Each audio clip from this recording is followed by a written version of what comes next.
Assalamualaikum warahmatullahi wabarakatuh. Masih bersama Maulana Anan yang akan berbagikan kisah horor tentang kain kapan kukira bantal.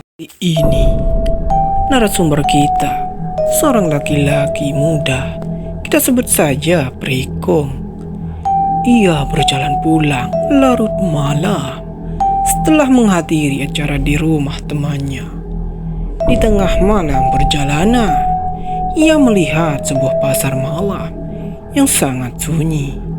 Di antara deretan toko-toko yang sebagian besar telah tutup, ia melihat seorang penjual tua dengan wajah pucatnya menawarkan barang-barangnya.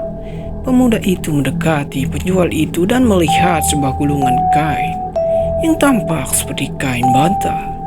Dengan pikiran yang terburu-buru dan terganggu, ia memutuskan untuk membeli kain tersebut tanpa memperhatikan bahwa penjual itu tidak pernah membuka gulungan kain itu.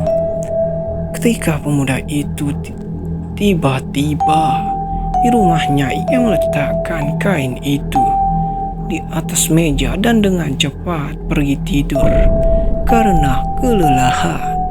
Tengah malam, ia terbangun oleh suara desiran aneh, suara-suara aneh yang tidak wajar berasal dari meja itu.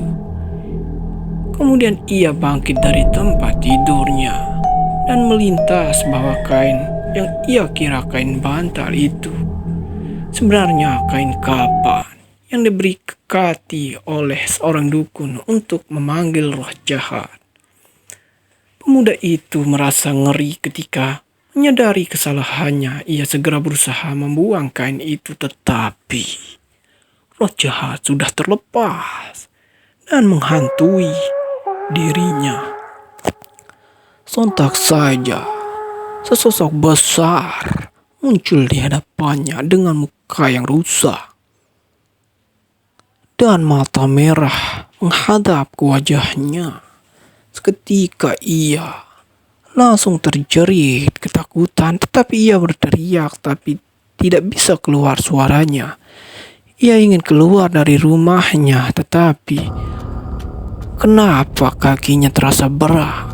Keringat dingin keluar dari sekujur tubuhnya hingga ia sangat menyesal.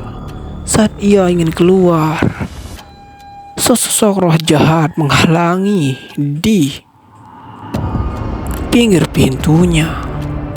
Kemudian ia sangat ketakutan, tetapi ia ingat sebuah cerita yang mirip dengan yang dialami. Ketika ingin terlepas, maka ia membaca doa dan membakar kain kapan itu.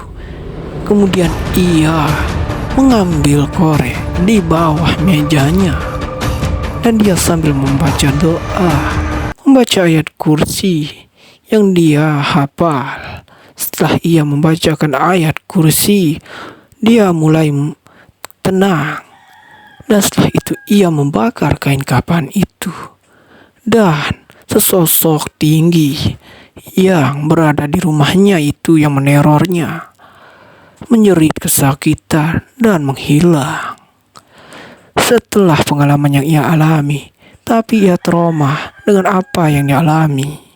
Bertahun-tahun lamanya sulit dilupakan karena trauma berat yang dialami. Yang suka dengan video ini jangan lupa like, comment, and subscribe.